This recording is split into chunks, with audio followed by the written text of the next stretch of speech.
Bagi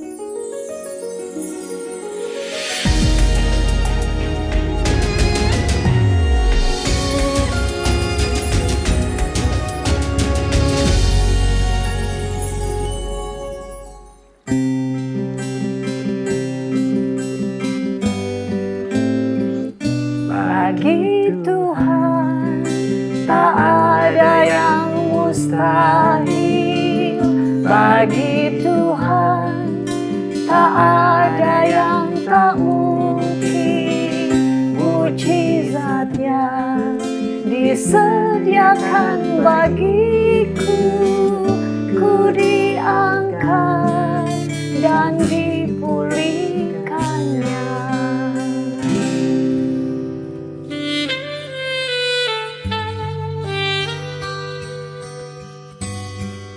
Sahabat terkasih, ingatkah sahabat akan cerita Naaman? Karena kesombongannya, Naaman tidak mau mengikuti Nabi Elisa untuk mandi 7 kali di sungai Yordan agar kustanya sembuh. Namun atas nasihat serta pendapat dari para pegawainya, ia pun merendahkan diri dan ketika ia melakukan hal tersebut, maka kustanya hilang dan mukjizat kesembuhan terjadi. Naaman sadar bahwa yang Allah inginkan hanyalah agar setiap orang mengabdi kepadanya seumur hidup. Sahabat, dari kisah Naaman kita belajar tentang kerendahan hati. Karena semakin kita rendah hati, semakin kencang arus kasih karunia yang bisa Dia curahkan dalam hidup kita. Halo sahabat yang baik, berjumpa lagi di program Terang Kasih. Nah, kita sudah saksikan di video pembuka ini ya, Iya. bagaimana Naaman ini gak rendah hati ya. Padahal Tuhan sudah siapkan untuk pertolongannya, untuk kesembuhan Sudah dia, tersedia ya. pertolongan Sudah tersedia, Tuhan ya. Dan sahabat yang baik, tema kita hari ini adalah kerendahan hati mendatangkan kesembuhan. Nah sahabat yang baik, biarlah firman Tuhan ini menjadi jawaban bagi kita dan menyembuhkan kita semuanya. Mari kita berdoa ya. Tuhan, kami bersyukur Kau mengingatkan kepada kami bahwa kerendahan hati akan mendatangkan kesembuhan bagi kami. Biarlah setiap firman yang kami dengar terima ini merubah kami untuk kami menyadari dan kami dibebaskan dari kesombongan dan kami siap menerima kesembuhan ini. Di dalam nama Yesus kami berdoa. Amin. Amin. Sebelum kita baca firman Tuhan, mari kita katakan apa kata Tuhan tentang diri kita. Bahwa saya spesial di mata Tuhan. Saya berharga di mata Saya Tuhan. sangat dikasihi Tuhan. Kehidupan saya dan masa depan saya bersama Tuhan adalah sungguh amat baik. Katakan amin. Amin. Mari kita baca firman Tuhan ini dari 2 Raja-Raja 5 ayat yang ke-13. Demikian firman Tuhan. Tetapi pegawai-pegawainya datang mendekat serta berkata kepadanya, Bapak, seandainya Nabi itu menyuruh perkara yang sukar kepadamu, bukankah Bapak akan melakukannya? Apalagi sekarang ia hanya berkata kepadamu, mandilah dan engkau akan menjadi tahir. Mari kita baca ayat selanjutnya. Dari 2 Raja-Raja 5 ayat 14, demikian firman Tuhan. Maka turunlah ia membenamkan dirinya 7 kali dalam sungai Yordan, sesuai dengan perkataan abdi Allah itu. Lalu pulihlah tubuhnya kembali seperti tubuh seorang anak, ia menjadi tahir. Wah, ini luar biasa ya. Bukan hanya sembuh, Tapi dia menjadi tahir dan seperti tubuh seorang anak. Seorang anak, berarti Waduh, halus sekali ya halus kulitnya sekali ya. Iya. Ini apa namanya, seperti kulitnya dibikin baru ya, Iya. seperti itu. Wah, luar biasa ya. Nah, puji Tuhan ya. Kita diberkati sekali dengan kisah Naaman ini. Kisah Naaman ini luar biasa karena dia seorang panglima Raja Aram ya. Bayangkan seorang pahlawan tentara yang terpandang di hadapan tuannya dan sangat disayang oleh Raja Aram. Tetapi sebagai orang yang sukses dan sudah memperoleh segala-galanya, ternyata Naaman sakit kusta. Wow, ternyata semua kesuksesan itu ya, kepahlawanan, kegagahannya, ya. Kepintarannya, kekayaannya, ya. Dan semua fasilitas yang dimiliki oleh Ya. Naaman tadi itu sepertinya tidak ada gunanya, Ya. tidak berguna dan sia-sia. Nggak bisa menolong dia. Nggak bisa tolong dia, dia sakit kusta gitu ya. Iya. Karena semua yang dia miliki ini sama sekali tidak dapat menolong, tidak dapat menyembuhkan dan juga membebaskan Naaman dari sakit kustanya ini ya. Nah ini benar sekali ya, Iya. kita dikuatkan dengan cerita Naaman ini ya. bahwa semua nggak ada yang bisa menolong kita, hanya Nggak ada. Tuhan yang bisa Hanya menolong kita. Tuhan yang bisa tolong kita. Amin. Oleh karena itu ketika Naaman mendengar tentang Nabi Elisa di Samaria di daerah Israel yang dapat menyembuhkan sakit kusta Naaman dari seorang anak perempuan Israel yang menjadi pelayan dari istri Naaman ini, maka Naaman pergi menghadap Raja Aram. Untuk apa? Untuk memberitahukan rencananya bertemu dengan Nabi Elisa di negeri Israel ini. Wow, Ya. itu luar biasa ya. Tetapi setelah Naaman bertemu dengan Nabi Elisa ini, dengan Elisa, responnya dia tidak rendah hati. Nah ini ya jadi masalah. Dia tidak percaya dan menolak untuk mentaati apa yang disampaikan Elisa, di mana Elisa menyuruh dia untuk mandi 7 kali dalam sungai Yordan, supaya tubuh Naaman pulih kembali dan menjadi tahir. Karena bagi Naaman sungai-sungai di Damsyik itu lebih baik dari segala sungai di Israel. Kemudian dia pergi dengan panas hati. Tersinggung dia. Tersinggung dia. Jadi kan kesombongan ya. Iya. Kesombongannya akhirnya menghalangi dia untuk menerima kesembuhan itu ya. Nah ternyata sikap dan respon Naaman yang tidak rendah hati dan menolak untuk mandi 7 kali di sungai Yordan ini seperti jadi menghalangi Naaman untuk dapat menerima mujizat kesembuhan itu. Dan juga untuk dapat menerima pemulihannya dari Tuhan. Sebetulnya semua sudah tersedia nih ya. Dia tinggal rendah hati aja ya. Pasti dia akan cepat menerima itu ya. Iya betul, amin ya. Ini penting sekali, sangat penting. Karena apa? Sebagai orang percaya kita harus mengerti bahwa ketidakpercayaan, kesombongan, dan ketidaktaatan akan menghalangi kita untuk dapat menerima mujizat Tuhan. Tetapi kalau kita iman percaya kita, kerendahan hati kita, dan ketaatan kita ini yang akan membuat kita dapat menerima mujizat Tuhan untuk setiap masalah kita dan penyakit kita. Ya, jadi sebenarnya masalahnya bukan di Tuhannya. Kita siap nggak nih ya? Masalahnya ada di kita. Iya, kita rendah hati nggak ya? Nah, sampai akhirnya Naaman menerima nasihat pegawainya ini. Kemudian turun membenamkan dirinya 7 kali dalam sungai Yordan. Lalu dengan segera pulihlah tubuhnya sehingga kembali seperti tubuh seorang anak dan menjadi tahir. Wah ini luar biasa ya. Seperti anak kulitnya ya luar biasa. Kulitnya baru semuanya. Kan? Jadi iman percaya, kerendahan hati dan ketaatan Naaman ini membuat Naaman dapat menerima mujizat kesembuhan itu ya. Demikian juga dengan kita ya. Sebenarnya Tuhan itu sudah menyediakan jawaban dan mujizat untuk setiap masalah kita. Nah ini kita mesti ingat nih, Tuhan sudah menyediakan jawaban ya.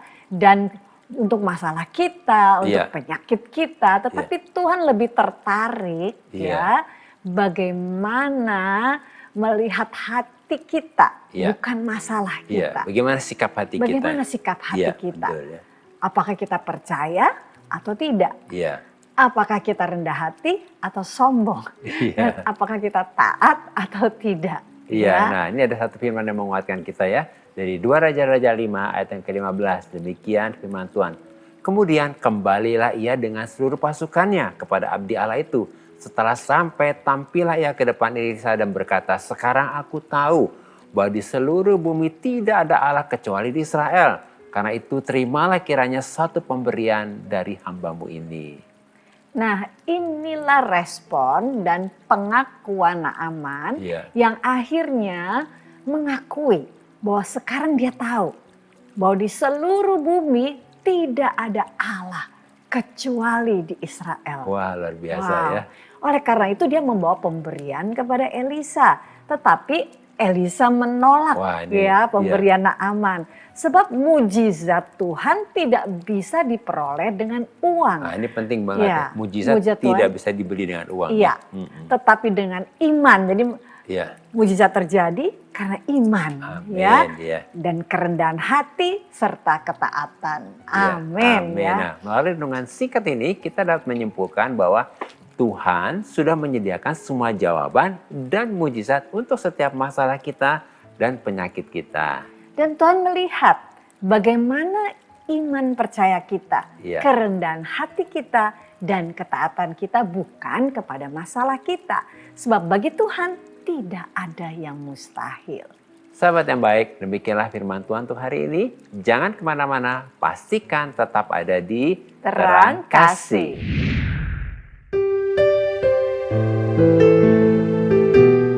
sahabat yang baik, saya akan membacakan renungan firman Tuhan untuk terang hari ini. Mari kita buka Alkitab kita membaca firman Tuhan yang terambil dari Markus 1 ayat 40 sampai 41. Demikian firman Tuhan. Seorang yang sakit kusta datang kepada Yesus dan sambil berlutut di hadapannya, ia memohon bantuannya. Katanya, "Kalau engkau mau, engkau dapat mentahirkan aku." Maka tergeraklah hatinya oleh belas kasihan. Lalu ia mengulurkan tangannya, menjamah orang itu dan berkata kepadanya, "Aku mau, jadilah engkau tahir." Pada masa itu orang sakit kusta dianggap najis, kena kutuk dan tidak bisa disembuhkan dan dikucilkan. Tetapi orang kusta ini setelah mendengar tentang Yesus yang dapat menyembuhkan, lalu dia datang kepada Yesus dan berkata, "Kalau engkau mau, engkau dapat mentahirkan aku." Mendengar ini respon Yesus bukannya takut tertular atau takut menjadi najis, tetapi respon Yesus justru tergerak hatinya oleh belas kasihan. Lalu Yesus mengulurkan tangannya dan menyentuh kulit orang kusta itu dan berkata, "Aku mau, jadilah engkau tahir." Seketika itu juga sembuhlah orang kusta itu. Mujizat kesembuhan yang diterima orang kusta ini saat ini juga terjadi untuk saudara yang sakit dan membutuhkan mujizat kesembuhan. Percaya saat ini juga Yesus sedang menjamah saudara dan berkata, "Aku mau menyembuhkanmu." Terima kesembuhan saat ini juga dan jadilah sembuh dalam nama Yesus. Amin. Tuhan memberkati.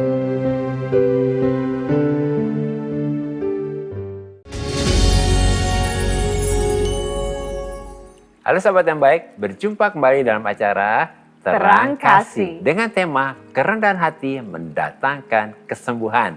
Nah sahabat yang baik, ini ada beberapa DM yang masuk, satu diantaranya ya. Silakan sayang. Dari Irwan Filipus ya. Dikatakan demikian, "Saya mau kesaksian.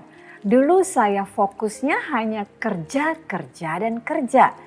Karena saya dulu dianggap kurang mampu sama keluarga saya, sehingga dikucilkan. Dan saya mau buktikan kalau saya bisa sukses.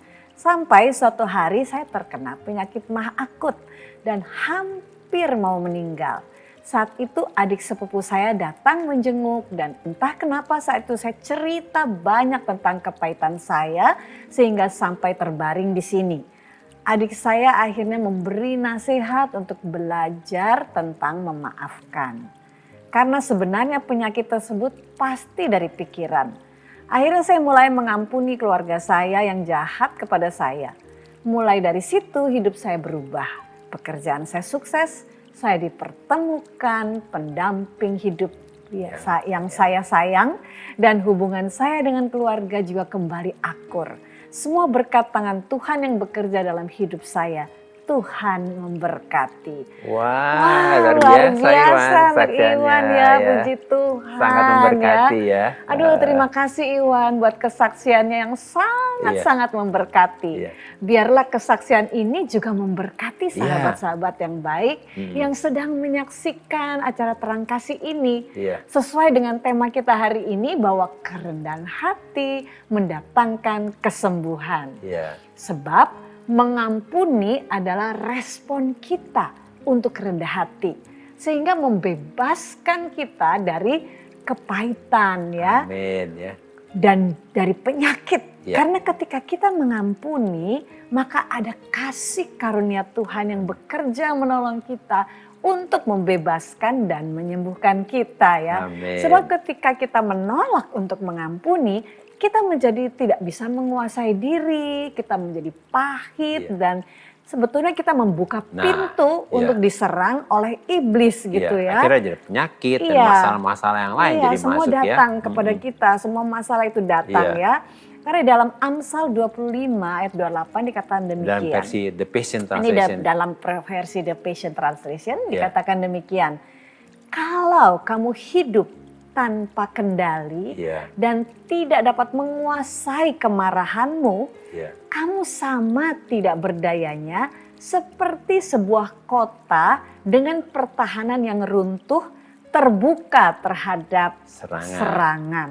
Wah, ini Iya. luar biasa ya. Iya. Jadi kalau kita pahit, kita kesel, Kita emosi. emosi, Kita lagi itu buka. kita sedang membuka pintu Iya. untuk serangan-serangan itu Iya. datang ke dalam hidup kita, serangan penyakit, Iya. serangan masalah dan Iya. sebagainya. Nah, waktu ya. kita mengampuni, kita posisinya Kita justru menutup pintu iya, itu. kita ya. ada dalam kebenaran ya. Amin. Ya, wah luar biasa ya. Jadi sahabat yang baik, kalau kita memperoleh kesaksian ini, kita percaya kita Amin. dikuatkan dan kita Iya. disadarkan untuk kita melakukan kebenaran, Iya. ya, melakukan firman. Dan Iya. ketika kita melakukan semua itu, maka kita sedang menutup semua pintu kita terhadap serangan-serangan Kita iblis. dipulihkan dan diberkati Dan ya. kita disembuhkan tentunya Amin, ya. ya. Amin ya, kita akan berdoa. Ya. Terima kasih sekali lagi untuk Iwan. Iya, terima kasih Irwan. Iya, kita mau berdoa juga untuk kita semua ini. Ya. Sahabat-sahabat yang baik juga yang sedang menyaksikan. Supaya Ya. kita semuanya menjadi pribadi-pribadi yang rendah hati. Sehingga kita Ya. mengalami kemenangan. Amin Amin, ya, kita mau ya. berdoa ya. Bapak Surgawi, terima kasih untuk kesaksian Amin. daripada anakmu Iwan yang kau kasih Amin, ini. Yang telah ya. mengalami satu terobosan, satu kemenangan. Amin. Satu bukti bahwa ternyata ketika kami rendah hati, disitulah kami memperoleh kesembuhan, memperoleh kemenangan terhadap segala masalah kami, atas segala masalah hidup kami.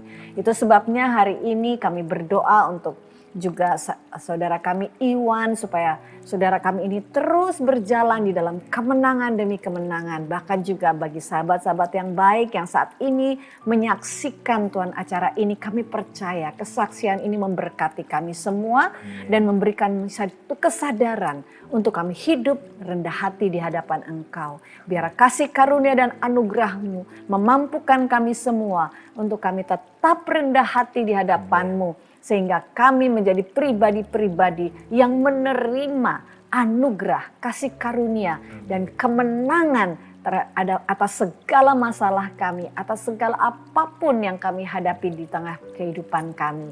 Kami mengucap syukur pada saat ini ketika kami sudah memperoleh kesaksian yang luar biasa ini. Amin. Kami disembuhkan, kami dipulihkan, kami disadarkan bahwa untuk kami terus hidup dalam kerendahan hati. Terima kasih Bapak Surgawi, dalam nama Yesus kami berdoa dan mengucap syukur.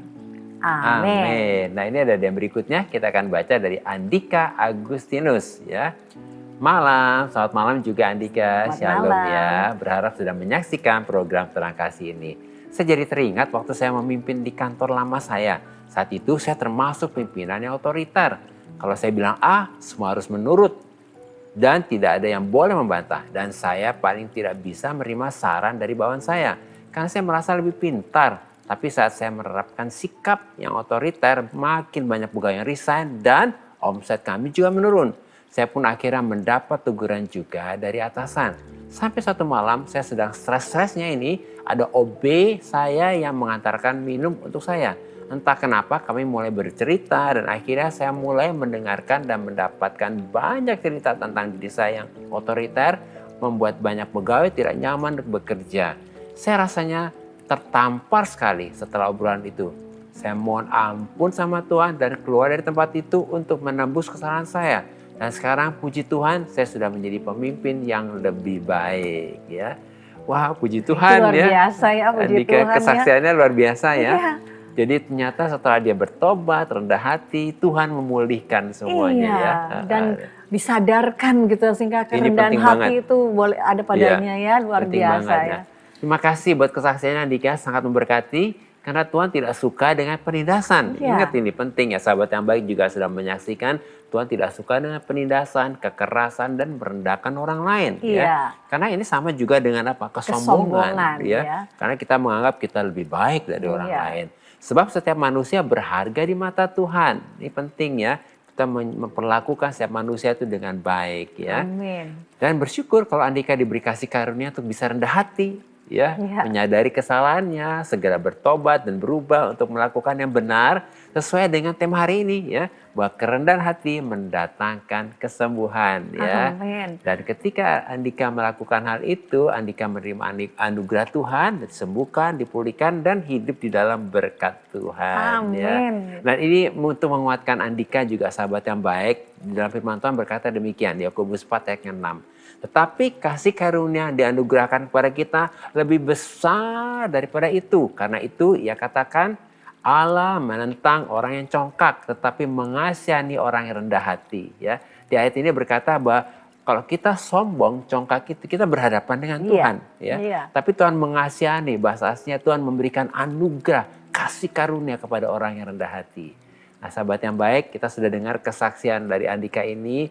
Biarlah hari ini kita mau bertobat, kita berubah dari kesombongan dan kita mau menerima anugerah Tuhan ketika kita rendah hati ya. Amin. Mari kita berdoa ya. Tuhan, terima kasih buat kesaksian saudara kami Andika yang sangat memberkati dan menginspirasi kami.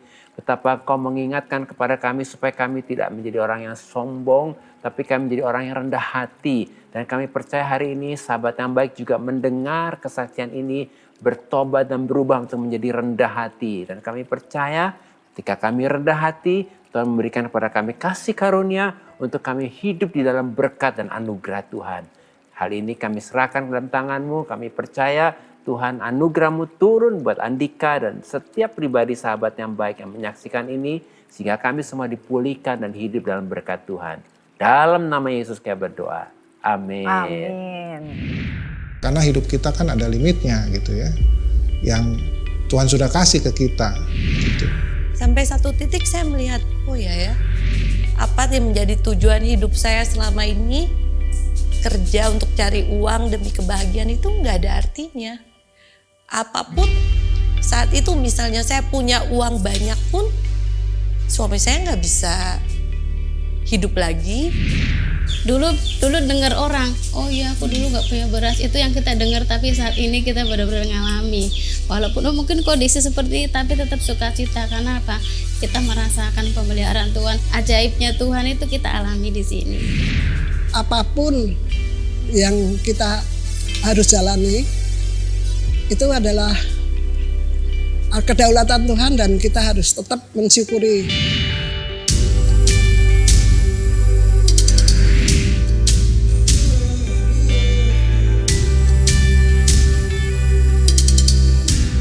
Tuhan itu nggak memandang kita harus menjadi pejabat, nggak harus menjadi pegawai kantor, enggak. Yang penting kita tuh, saya merasa bersyukur tiap hari diberi kesehatan, masih punya kegiatan aktivitas. Sahabat yang baik, jika saudara ingin memberikan kesaksian seperti tadi, silahkan DM ke Instagram @terangkasih_rtv. Agar melalui kesaksian saudara, Anda bisa menjadi berkat bagi orang lain. Tuhan memberkati.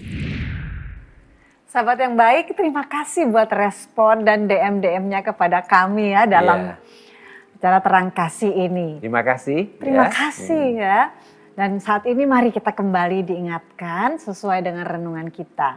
Hal-hal apa yang perlu kita ingat supaya kita mengerti bahwa kerendahan hati mendatangkan kesembuhan. Yang pertama, sebagai orang beriman kita harus percaya dan mengerti bahwa Tuhan sudah menyediakan jawaban dan mujizat untuk setiap masalah kita dan penyakit kita. Dan yang kedua, kita harus mengerti dan menyadari bahwa Tuhan melihat bagaimana iman percaya kita, kerendahan hati kita dan ketaatan kita bukan kepada masalah kita. Sebab bagi Tuhan tidak ada yang mustahil. Ketiga, kita harus bertobat dan berubah. Sebab ketidakpercayaan, kesombongan, dan ketidaktaatan akan menghalangi kita untuk dapat menerima jawaban dan mujizat untuk setiap masalah dan penyakit kita. Sahabat yang baik, apakah saat ini engkau sedang sangat membutuhkan pertolongan Tuhan dan juga membutuhkan jawaban Tuhan dan mujizat Tuhan untuk masalahmu atau penyakitmu? Mari datang kepada Tuhan, serahkan semuanya kepada Tuhan. Dan sahabat yang baik, mari saat ini buka hatimu dan persilahkan Roh Kudus untuk menyingkapkan kebenaran-kebenarannya di dalam hatimu dan pikiranmu. Supaya engkau dibebaskan dari ketidakpercayaan kesombongan dan ketidaktaatan, lalu mempersilahkan Tuhan Yesus masuk ke dalam hatimu dan katakan bahwa aku percaya dan aku bersedia untuk taat dan mengikuti perintah-Mu. Mari kita datang kepadanya.